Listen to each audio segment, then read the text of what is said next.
नमस्कार दोस्तों, आपके अपने YouTube channel English by Shalu ma'am में स्वागत है। आज हम आपको कुछ साइंस के इम्पोर्टेंट क्वेश्चन कराते हैं जो आपके पेपरों के लिए बहुत ही इम्पोर्टेंट हैं। चलो ज़्यादा टाइम ना वेस्ट करते हुए स्टार्ट करते हैं। उसे एक धातु का नाम बताएं जो प्रकाश को परावर्तित कर सकती है। वो क्या है? हीरा। हीरे के ऊपर जब लाइट पड़ती है तो अपने ऊपर पड़ने वाले प्रकाश को क्या कर देती है? रिफ्लेक्ट कर देती है। दूसरा है, ग्रहों की गति के नियम किसने प्रतिपादित किए हैं? वो तो है केपलर। और आपको पता है दोस्तों, ग्रहों की संख्या कितनी होती है? पहले 9 थी, अब 8 है। जो प्लूटो था उसको ग्रहों की कैटेगरी से निकाल दिया गया है।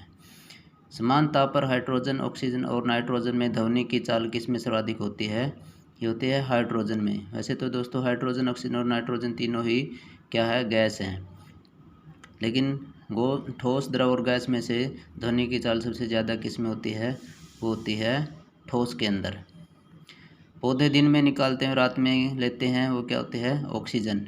तो पेड़ पौधे क्या छोड़ते हैं? ऑक्सीजन लेते हैं और कार्बन डाइऑक्साइड को अवशोषित करते हैं। शुष्क बैटरी सेल में किस प्रकार की ऊर्जा संग्रहित रहती है? वो होती है रासायनिक ऊर्जा। जो रासायनिक ऊर्जा होती है वो विद्युत ऊर्जा में बदलती रहती है। नाभिकीय विकिरण से शरीर का कौन सा अंग सबसे प्रभावित होता है? ये होता है अस्थि मज्जा। अस्थि मज्जा, जहाँ अपनी जो आरबीसी बनती हैं वो कहाँ बनती हैं? अस्थि मज्जा के अंदर ही बनती हैं। और जो आरबीसी का जीवन काल होता है वो लगभग 120 दिन का होता है दोस्तों। ट्रांजिस्टर के फैब्रिकेशन में किस वस्तु का प्रयोग किया जाता है? ये धातु होती है सिलिकॉन। फिर है, मछलियों के यकृत तेल, लीवर ऑयल में किस विटामिन की प्रचुरता होती है? ये आपने सुना भी होगा, लीवर कोड ऑयल आता है, उसके अंदर कौन सी होती है? विटामिन डी और विटामिन ए सबसे ज़्यादा प्रचुर मात्रा में पाया जाता है। इसलिए जो साउथ की तरफ मछलियाँ खाते हैं उनमें विटामिन डी की मात्रा होती है, क्योंकि मछलियों के अंदर जो लीवर ऑयल बनता है वो विटामिन डी और विटामिन ए की मात्रा ज़्यादा होती है। फिर है, एक सामान्य नेत्र के लिए सुस्पष्ट दृष्टि की न्यूनतम दूरी क्या होती है? वो होती है दोस्तों 25 सेंटीमीटर। यानी कि जो हमें स्पष्ट दृष्टि को देखने के लिए, या जैसे हम पढ़ते हैं तो किताब की दूरी भी हमसे कम कितनी होनी चाहिए? 25 सेंटीमीटर की दूरी होनी चाहिए। फिर कुष्ठ रोग के जीवाणु की खोज किसने की थी? ये था हैंसन। पेंसिलिन का आविष्कार किसने किया था? ये बहुत इंपॉर्टेंट प्रश्न है दोस्तों, ये आ जाता है कई बार कि पेंसिलिन का आविष्कार किसने किया था? अलेक्जेंडर फ्लेमिंग ने।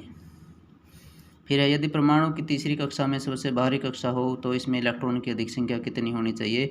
दोस्तों ये होनी चाहिए 18। यानी कि जो इलेक्ट्रॉनों की संख्या होती है सेलों की वो होती है 2, 8, 18 और 32। सोडियम आयन की इलेक्ट्रॉनिक संरचना भी क्या होती है? 2, 8, 1। यानी कि सोडियम ये परमाणु संख्या होती है 11, तो उसकी संरचना बनेगी 2, 8, 1। यानी कि वो एक इलेक्ट्रॉन छोड़ सकता है अपना।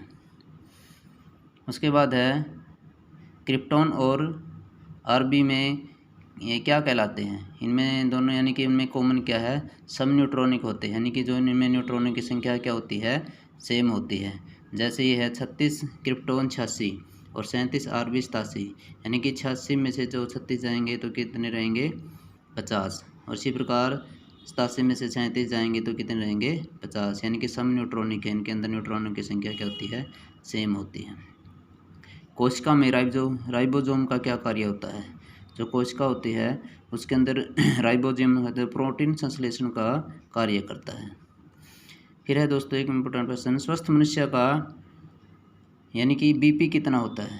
बीपी क्या होता है? 120 और 80। यानी कि नीचे वाला 80 होता है और ऊपर वाला मैक्सिमम कितना होता है? 120। किस रोग के प्रकाश की किरणों की उपस्थिति में प्रकाश संश्लेषण तीव्र गति से होता है? वो किस में होता है? लाल। फिर है, जूल किस भौतिक राशि का मात्रक है? ये तो पता हो दोस्तों, जूल किसका भौतिक मात्रक है? कार्य का। और दूसरा किसका है? ऊर्जा का भी मात्रक है। फिर है, टेस्ला किस भौतिक राशि का मात्रक है? चुंबकीय क्षेत्र का। फिर है, अपमार्जक मिलाने से पानी के पृष्ठ तनाव पर क्या प्रभाव पड़ता है? तो अपमार्जक क्या होते हैं दोस्तों? डिटर्जेंट होते हैं। जैसे कपड़े धोते हैं तो कपड़े धोने से जो कपड़े साफ़ हो जाते हैं तो उसके क्या होता है? पृष्ठ तनाव कम हो जाता है, यानी कि उससे क्या घट जाता है। कितने इलेक्ट्रॉन मिलकर एक माइक्रो एम्पियर विद्युत धारा बनाते हैं?